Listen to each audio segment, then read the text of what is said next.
felizes na casa do Senhor, dá glória a Deus aí. Glória a Deus, aleluia. Aleluia.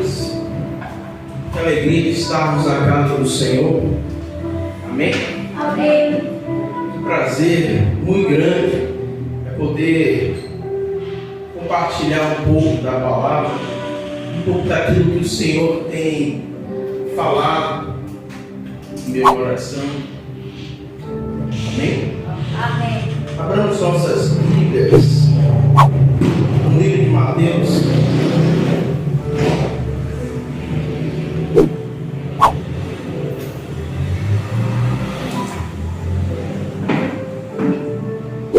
Amém? Mateus capítulo 15.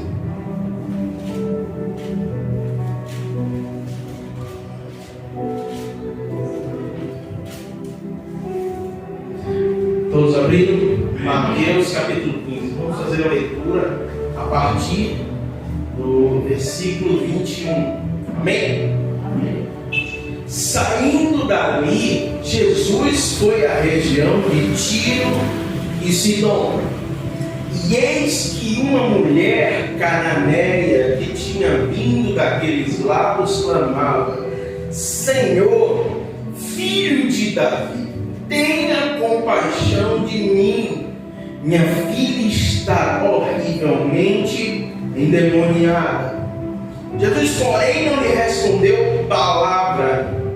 Então seus discípulos, aproximando-se, disseram: mande-a embora, pois vem gritando atrás de nós. Mas Jesus respondeu: não fui enviado senão as ovelhas perdidas da casa de Israel. Ela, porém, veio e o adorou, dizendo: Senhor, ajude. Jesus respondeu: não é correto pegar o pão dos filhos e jogá-lo aos cachorrinhos. A mulher disse: é verdade, Senhor, pois os cachorrinhos comem das migalhas que caem da mesa dos seus donos. Então Jesus exclamou: mulher, que grande fé você tem, e seja feito como você quer. E desde aquele momento a filha dela ficou curada. Senhor nosso Deus, nosso Pai, aqui estamos nós, Senhor, em tua casa, Pai, em tua igreja, Pai, gratos, Pai, por este momento de palavra, Pai, gratos, Pai, porque sabemos, Pai, que se estamos aqui, Senhor, é pela tua misericórdia. Deus, obrigado por essa primeira parte do culto, Pai, sentimos tua presença, Pai. Teu Espírito Santo é real neste lugar, Pai. Te pedimos, Pai, continua aqui, Senhor. Continua aqui, Pai, e fala aos corações, Senhor. Que não seja eu ministrando aqui, mas que seja o Teu Espírito Santo usando-me por Tua misericórdia, Pai.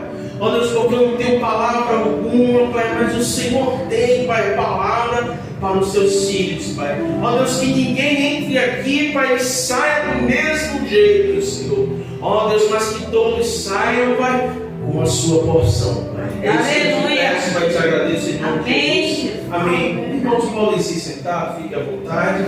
Aqui é a casa do seu Pai. Mais uma vez, como eu sempre peço, você só não pode dormir. Amém? Glórias a Deus. Então, nós vamos ler o capítulo 15 de Mateus. Jesus acabara de vir de um momento um pouco difícil, de um momento um pouco complicado. No capítulo 13, Jesus acabara de sair de Nazaré, rejeitado pelas pessoas com as quais ele cresceu. Jesus chega em Nazaré e, de certa forma, proclama a palavra do reino de Deus, se dizendo como Messias, se dizendo como aquele que salvaria a Israel. Mas aquele povo não aceitava isso, porque Jesus era só o filho do carpinteiro José. Jesus era o filho da Maria. Jesus não era ninguém para o povo onde ele estava. Não à toa que Jesus solta a famosa frase de que profeta de casa não tem um valor, não é isso mesmo? Porque na sua casa ele não teve honra, na sua casa, no lugar onde ele cresceu, não teve honra. E ali quando Jesus ele sai de Nazaré, mais uma notícia triste o acomete. Acontece que após sair de Nazaré, o primo de Jesus, João Batista, acabara de ser decapitado. Sua cabeça havia sido cortada e a sua vida tirada. E ali Jesus recebe a notícia de que o seu primo havia morrido. E ali eu imagino Jesus saindo de uma grande decepção em sua terra natal, e já no caminho recebe dos discípulos do seu primo João Batista a notícia de que o seu primo havia morrido. Ali Jesus acabara de perder não só um primo, um parente, mas um irmão. Porque segundo a palavra de Deus, João Batista seria aquele que anunciaria a vinda do Messias. E o ministério de Jesus, pelo menos no seu começo, esteve entrelaçado com o ministério de João Batista.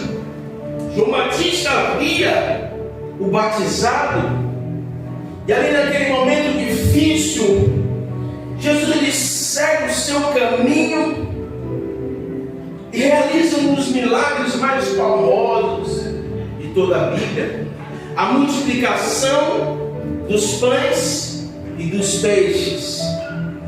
E aí depois daquele momento de multiplicação, de milagre, acontece um dos momentos mais categóricos do ministério de Jesus, quando na madrugada ele manda os seus discípulos irem ao mar e mandou que eles os esperassem ali.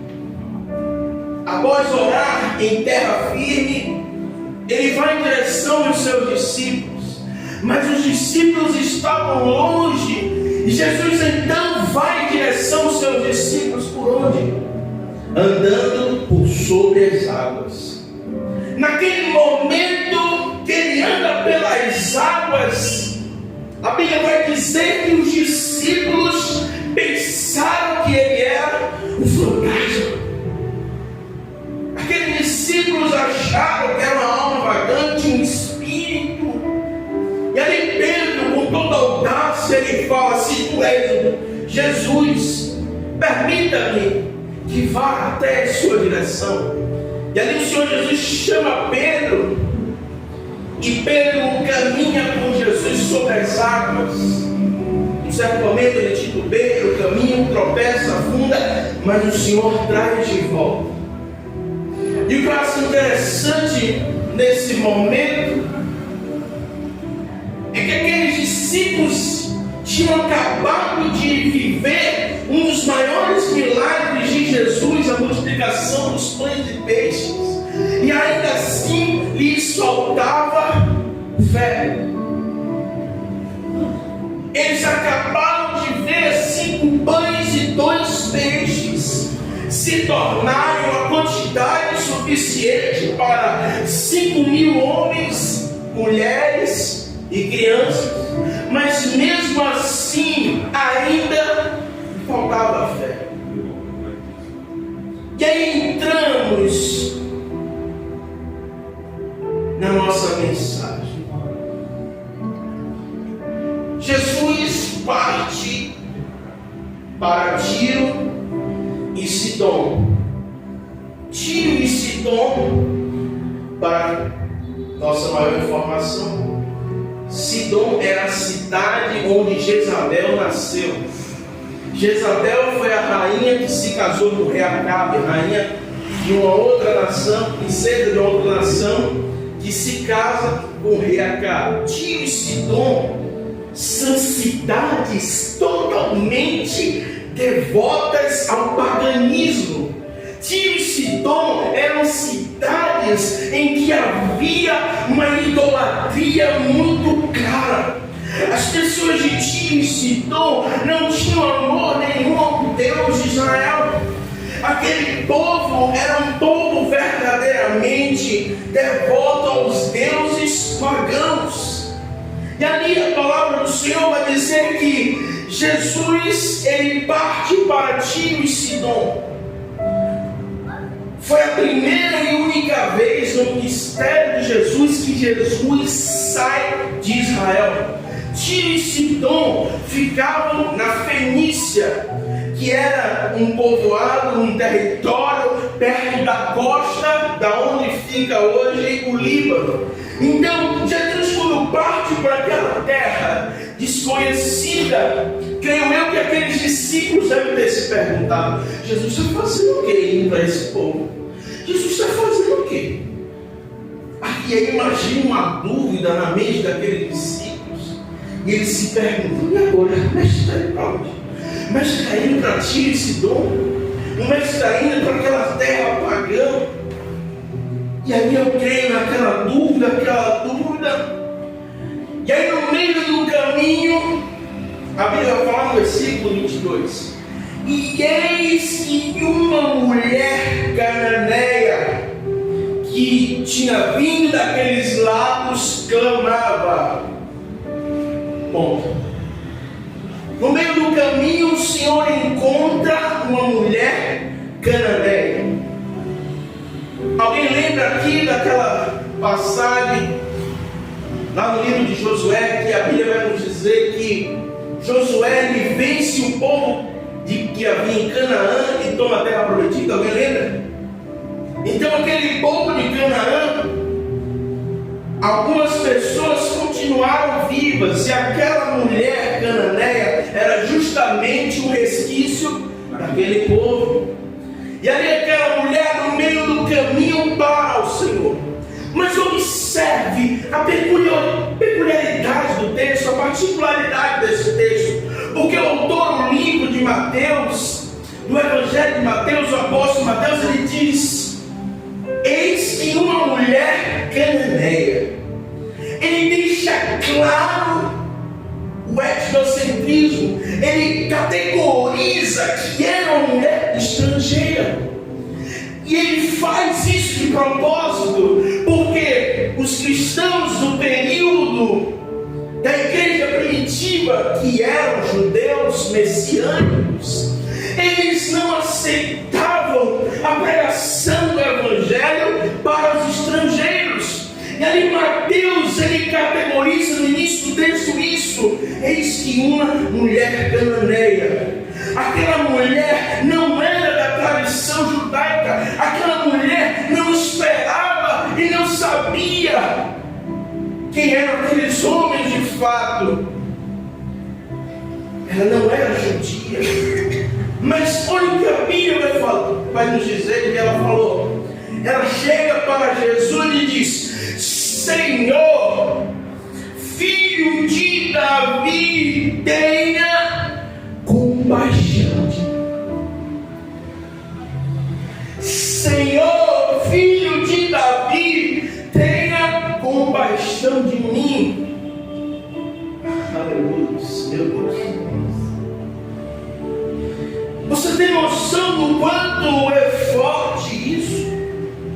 Até aquele momento, nenhum homem sabia quem era o mestre.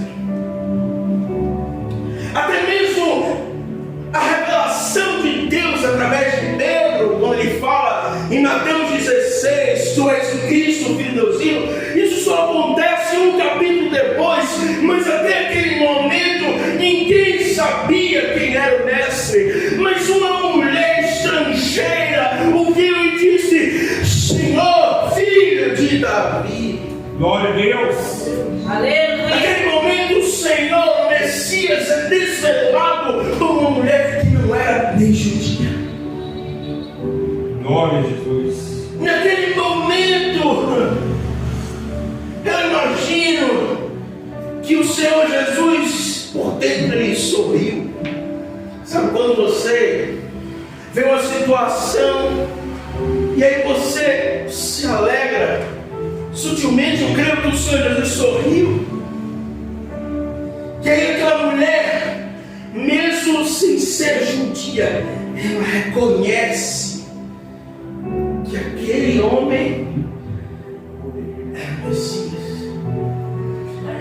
E ali os discípulos que estavam com Jesus o tempo todo, aqueles discípulos ainda assim não sabiam de fato quem era. Quando abrimos nossa Bíblia em João, capítulo 14 ou 15, vamos ver que Filipe pergunta: Senhor, mostra-nos o Pai. Pouco antes de Jesus ser crucificado, os discípulos ainda procuravam saber quem era Jesus. E aí Jesus responde para Filipe: Filipe, quem vem a mim, vem ao Pai. E quem vai ao Pai, vem a mim. Ele está dizendo: Filipe, estive com você o tempo todo e você não viu que eu sou. Mas aquela mulher estrangeira reconhece que ele é o Cristo. E em seguida ela pede, ela fala: tenha compaixão de mim, minha filha está horrivelmente endemoniada. Aquela mulher, ela tinha uma causa, ela tinha uma necessidade e procurou o lugar certo para buscar. Ela procurou quem poderia curar. Por ela ser uma mulher cananeia, ela poderia ter ido para algum curandeiro. Por ela ser uma mulher cananeia de origem pagã, ela poderia ter buscado os feiticeiros. Ela poderia ter buscado os cartomantes. Ela poderia ter ido aos místicos. Ela poderia ter ido para alguns métodos cabalísticos, mas ela não foi. Ela foi em direção a quem poderia curar a filha dela. E a pessoa é Jesus. Glória a Deus. Jesus é a cura. Glória a Deus. Jesus é a salvação. Glória. É em Jesus que encontramos vida. É em Jesus que encontramos cura. É em Jesus que encontramos os milagres. É em Jesus que encontramos, aleluia, a mudança. E aquela mulher foi em direção ao Senhor. Mas a palavra vai dizer que Jesus não lhe respondeu nada. Jesus não respondeu nenhuma palavra. E aí eu imagino aquela mulher que já se encontrava num quadro de desespero. Eu imagino aquela mulher olhando para ela e fala: meu Deus, ele não vai dizer nada, ele não vai dizer nada, ele não vai dar uma opinião, ele não vai ajudar. Jesus se cala. E ela é aquela mulher provavelmente ansiosa, desesperada com o quadro da sua filha, provavelmente pensando mil coisas. Muitas vezes somos nós, não é mesmo? Porque às vezes estamos na hora da necessidade e buscamos o Senhor, procuramos o Senhor, mas não temos resposta alguma. É uma expressão que também aqui vai dizer, né? Como se o céu estivesse de bronze, como se o Senhor não estivesse nos ouvindo, como se o Senhor não soubesse o que estamos passando, necessitando. E ali a Bíblia vai dizer que os discípulos se aproximaram ali de Jesus. Imagine comigo aqui um staff, imagine aí Neymar Júnior, e ali os seguranças dele ali cobrem ele. Foi assim a reação dos discípulos. Os discípulos se aproximaram de Jesus e disseram a ele ali: mestre, manda ela embora, manda ela sair daqui, mestre. Manda ela embora, mestre, manda ela sair daqui, mestre. E aí eu imagino: meu Deus, por que esses discípulos fizeram isso? E aí Vamos ver a questão cultural. Aqueles homens, mesmo sendo seguidores de Jesus, ainda eram judeus. E havia esse cisma, havia essa briga entre esses judeus e esses cananeus. Eles não queriam se misturar, eles não queriam estar perto daquela mulher estrangeira. Era uma mulher impura, era uma mulher que para eles não podia estar nem perto deles. E aqueles discípulos, cheios da sua cultura, cheios de suas tradições, eles tentam blindar Jesus, eles tentam ali privatizar Jesus, eles tentam ali monopolizar, eles não deixam que a mulher se aproxime, eles não deixam que a mulher fale. Quantas vezes não é assim conosco? Muitas vezes nós queremos algo do Senhor, mas as pessoas à nossa volta dizem: rapaz, isso não vai dar certo não. Fulano, desiste. Você não vai conseguir, não é assim mesmo? As pessoas não são muitas vezes negativas. Em vez de dar uma palavra de vida, libera só pessimismo, só palavra de morte. Não é assim? Então, naquele momento, ao invés dela desistir, ao invés de tudo ser parado ali, o mestre fala. E a palavra do mestre é uma palavra que, se fosse eu, provavelmente teria desanimado. Olha o que o Senhor vai falar no versículo 24, acompanhe comigo. Mas Jesus respondeu: não fui enviado senão as ovelhas perdidas da casa de Israel. É interessante nessa passagem, quando Jesus fala que não foi enviado senão as ovelhas perdidas da casa de Israel, é como se Jesus estivesse dizendo àquela mulher que o chamou de filho de Davi: não me chame de filho de Davi, não me chame porque você não é judia, você não é Israel, não me chame. Aquela mulher havia passado por um momento de silêncio de Jesus. Aquela mulher havia passado por um momento em que os discípulos não queriam que ela se aproximasse. Aquela mulher ouve como se fosse um não da parte do próprio Deus. Aquela mulher tinha tudo para cair fora e falar: esse aí não vale nada, esse aí não presta, esse aí não serve de nada.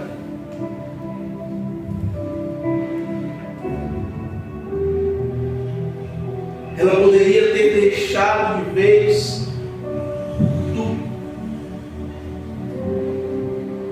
E ali, segundo alguns escritores, alguns comentaristas bíblicos, o que Jesus queria não era afastar aquela mulher, mas testar a sua fé. Muitas vezes, quando buscamos algo do Senhor, um socorro, quando vamos até o Senhor e oramos pedindo para que Ele nos ajude, nos cure e faça algo pela nossa família, filhos, parentes, esquecemos que às vezes o Senhor, Ele nos prova, Ele nos testa. Quando vemos a vida de Jó, tudo quanto ele passou, viveu, tudo quanto o Senhor realizou na vida dele, precisamos entender que o momento do deserto é um momento que vem, que virá. Mas no deserto, o Senhor, Ele nos prova para nos tornar mais fortes. Porque na escassez aprendemos a dar valor. Na escassez aprendemos a valorizar tudo quanto o Senhor deu. O povo de Israel, no Egito lá, Não pensem vocês que eles não tinham posses, eram escravizados, mas muitos deles tinham ouro, tinham bois, eles tinham uma certa posse, não eram ricos, isso não. Mas aquele povo tinha sim algumas condições, algumas regalias, comiam carne. E ali, quando foram para o deserto, muitos deles disseram: mas o Egito era bom, no Egito comia carne. Se fosse aqui no Brasil, diria: no Egito tinha piranha, e ali eles falavam isso, reclamavam com Deus, porque sentiam saudade da escravidão. Quantas vezes nós, no meio da luta, da diversidade, paramos e falamos: mas quando eu era do mundo, quando estava fora, não passava por isso. Eu tinha isso, eu tinha aquilo. Quem já não viu esse tipo de testemunho que parece mais estar se gabando da vida pregressa do que agradecendo a Deus pelo que é hoje? Quem já não viu esse tipo de testemunho?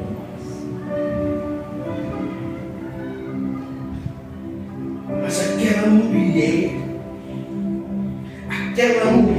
cananeia, ela não desanimou. Ela não desanimou com o silêncio de Jesus. Ela não desanimou com os discípulos tentando afastar. Ela não desanimou com o não do Senhor. Mas olha o que a Bíblia vai falar que ela fez. Versículo 25, olha o que ela fala. Ela, porém, veio e o adorou. Ela, porém, veio e adorou. Está passando por dificuldade, está passando por problema, está passando por coisa difícil. Não tem comida, não tem jeito, não tem ninguém para ajudar. Adore. Está passando por problema, adore. É difícil, adore. Não pare de adorar ao Senhor. Aleluia. Eu lembro muito de ter uma canção que disse essa frase de Jó: Deus me deu, Deus tomou, bendito seja o nome do Senhor. Davi estava sendo perseguido por Saul e não deixou de adorar. Davi estava sendo perseguido pelo seu filho Absalão e não deixou de adorar.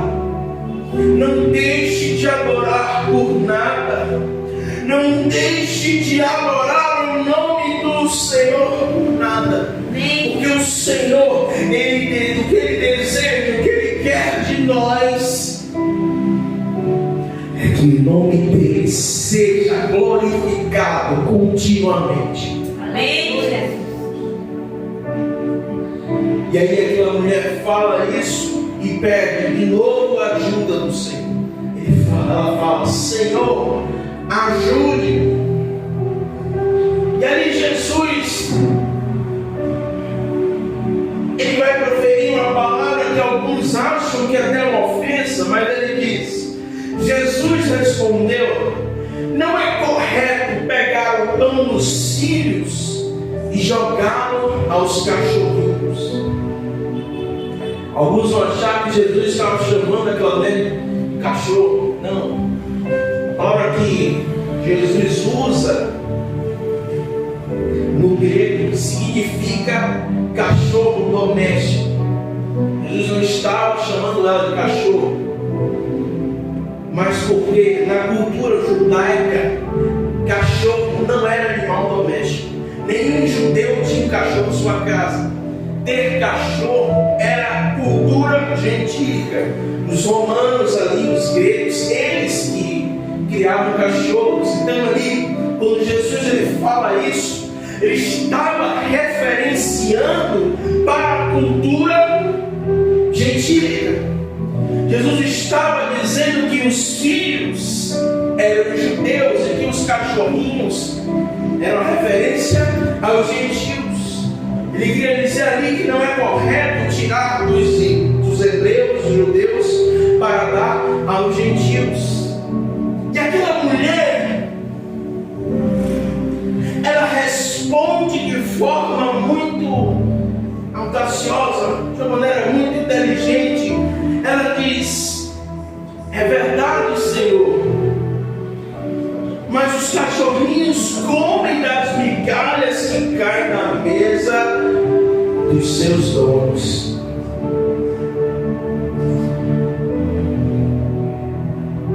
Aquela mulher, ela perseverou até o fim. Quando eu vejo essa passagem, isso fica muito evidente, muito claro. Aquela mulher, ela não tinha nada a perder e foi até ele. Quando Jesus diz essas palavras, ela poderia ter entendido errado, mas a resposta dela foi uma resposta de quem tem certeza do que quer, de quem tem certeza do que precisa. Pense comigo, você vai ao médico e o doutor passa dipirona para o seu filho, para você, para quem for. E aí ele passa dipirona. E aí quando você chega na farmácia, o farmacêutico fala: não compre dipirona não, compre diazepam. Você vai comprar diazepam porque o farmacêutico disse, ou você vai seguir a receita do médico? Porque você tem certeza que é dipirona, correto? Aquela mulher, ela não procurou os diazepams da vida. Aquela mulher, ela não procurou as outras receitas. Ela tinha certeza do que ela precisava. Ela tinha certeza que o que ela precisava estava em Jesus. Aleluia! Glória a Deus. Ela tinha certeza que era Jesus. E a resposta dela mostra o quanto ela estava preparada para qualquer coisa que viesse. Poderia o corpo dela não estar pronto para os problemas, poderia a mente dela não estar pronta, mas ela não temeu os desafios e teve expertise para responder desta forma. Segundo o período histórico, segundo os escritores, quando o mestre falava uma resposta com um tom, como eu posso dizer, com um tom sarcástico, como foi essa forma de Jesus, tem outra palavra para isso, para não usar esse sinônimo, sarcástico. Quando o mestre proferia uma palavra assim, geralmente os pupilos se calavam, mas segundo a retórica ali grega, quando o mestre respondesse com ironia e sarcasmo, era necessário uma resposta no mesmo nível. E ali isso a gente vai chamar de dialética, da retórica. Aquela mulher esteve pronta até mesmo para debate com o próprio Deus. Você consegue entender isso? E quantas vezes, quando somos surpreendidos na nossa vida com Deus, estamos desanimando, estamos desistindo. Quando aparece o primeiro não, a gente já fala: não é de Deus, já foi, acabou, cai fora. Ah, não vai dar certo, não vai ter jeito, eu vou conseguir,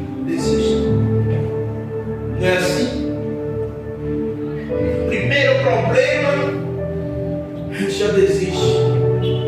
Já desistimos de tudo, deixamos tudo de lado. Não podemos ser assim.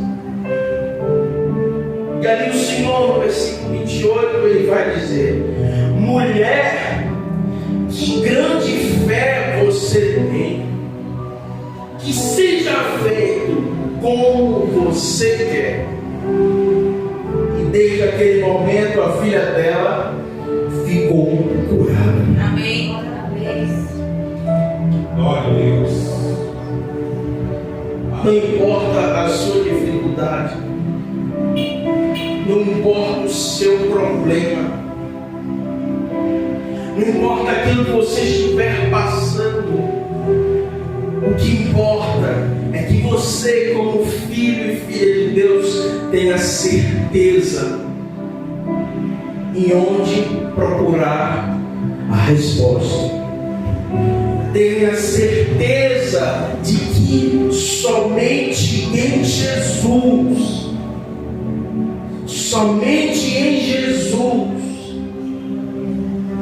encontramos a resposta para todos os problemas. Não sei o que você tem vivido hoje, não sei o que você tem passado, mas entendo que momentos difíceis nos fazem não ter uma resposta racional, nos fazem buscar qualquer meio. Momentos difíceis nos fazem procurar e fazer coisas que não queríamos fazer. Lembro de um vídeo que assisti há um tempo atrás, de um pai que rouba um leite no mercado para dar para o seu filho. E ali, quando a dona da loja pega, chama os caras e o povo quebra o pau, o rapaz bate nele até ele ficar todo acabado no chão. E aí eu fiquei pensando, falei, meu Deus,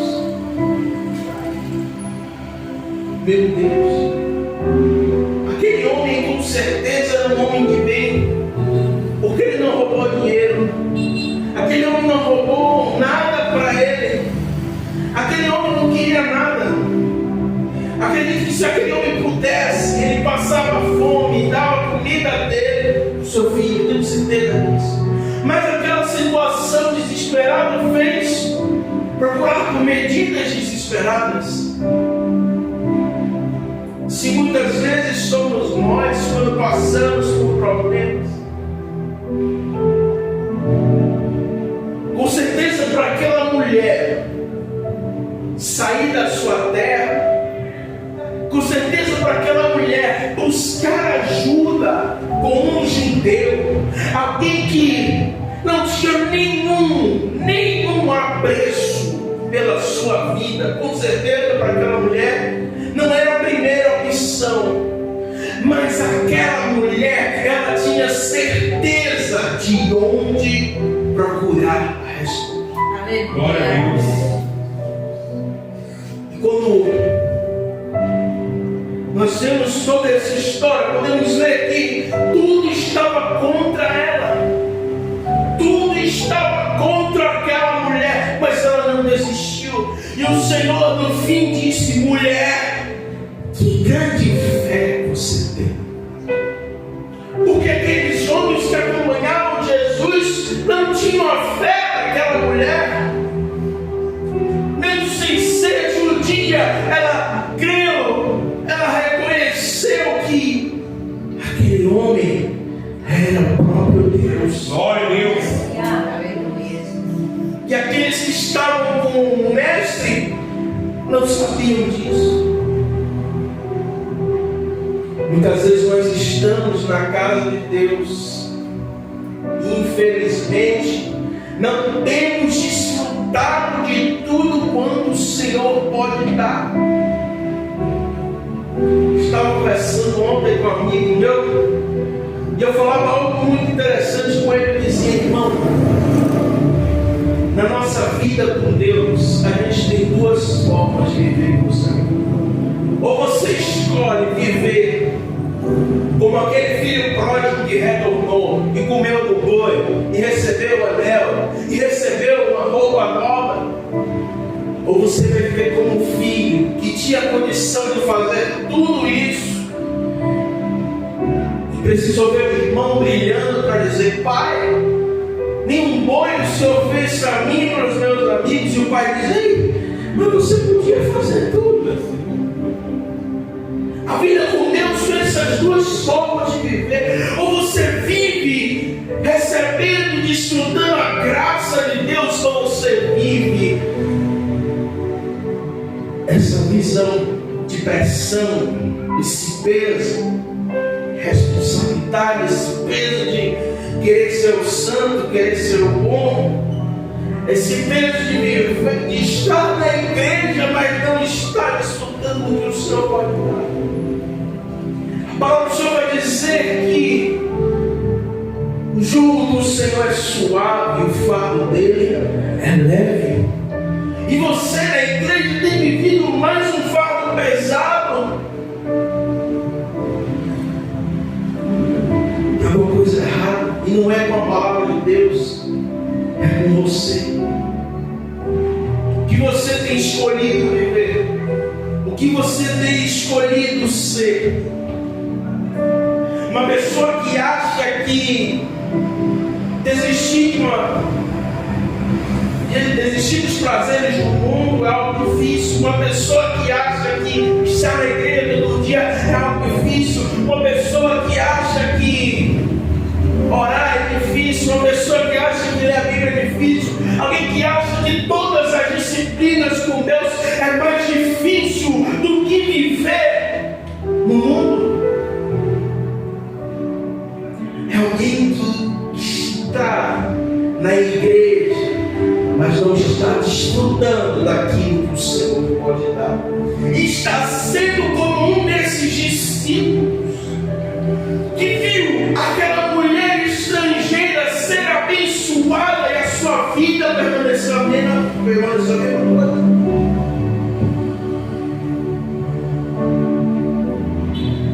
É preciso viver com o Senhor com certeza.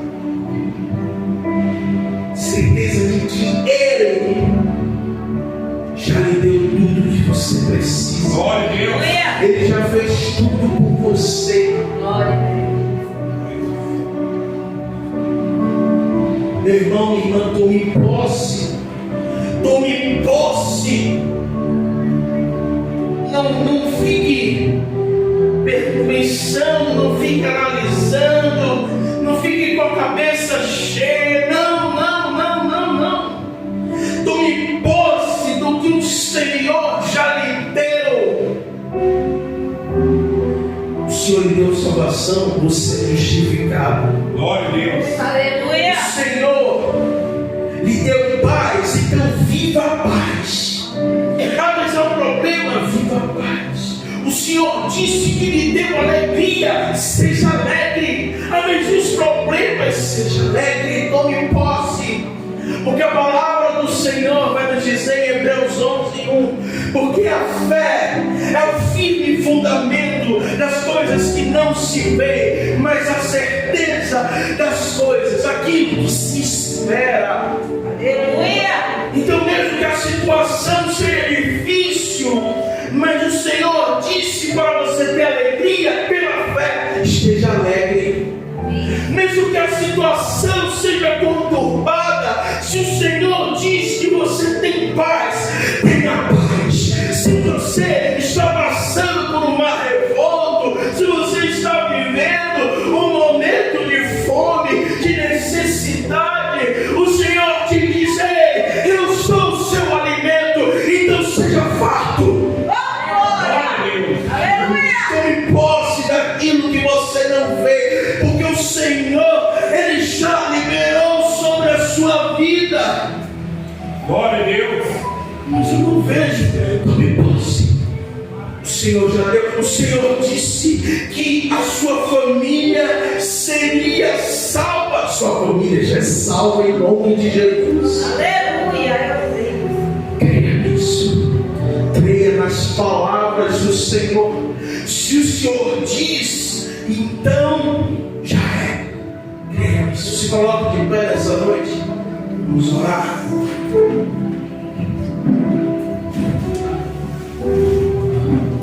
Aleluia. Feche seus olhos nessa noite. Comece a falar com o Senhor. Use esse tempo. Use esse tempo e fale com o Senhor nesse momento. Tome posse daquilo que o Senhor já liberou sobre as Glória a Deus. Seja como mulher cananeia. Não olhe para os problemas. Não olhe para as negativas. Não olhe para nada que diga que você não pode, que você não vai. Não pense agora nos problemas, mas ouça o Senhor. Se Ele diz que você pode andar sobre o mar, ande. Se Ele diz que você pode passar pelo fogo, entra no fogo. Aleluia. Feche seus olhos, vamos orar. Senhor Deus Todo-Poderoso, aqui estão os teus filhos, Senhor. Deus, essa é a tua igreja, Pai. Ó Deus, tua eclesia, Pai. Ó Deus, teus filhos clamam a Ti, Senhor. Clamam, Pai, porque creem que Tu és Deus. Ó Deus, nessa noite eu te peço, Pai, fortalece os teus filhos, Senhor. Ó Deus, os prepara, Pai, em fé, Pai.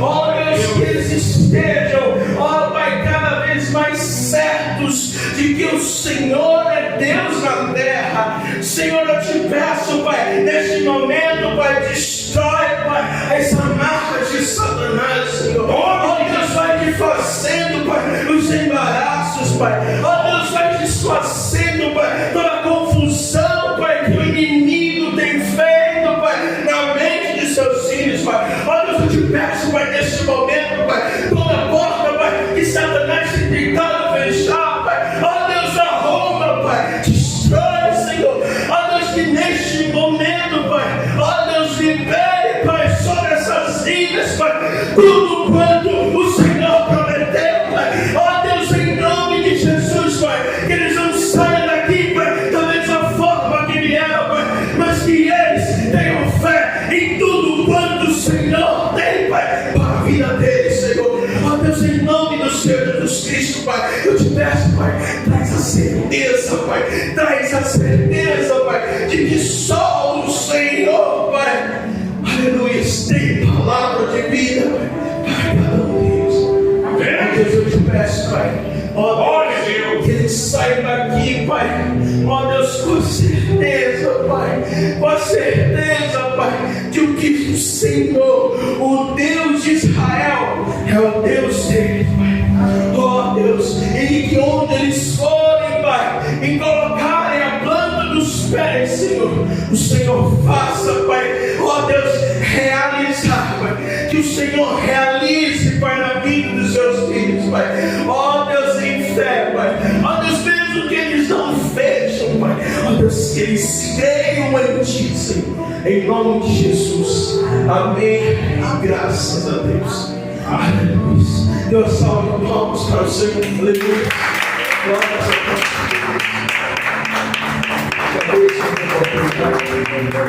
Deus.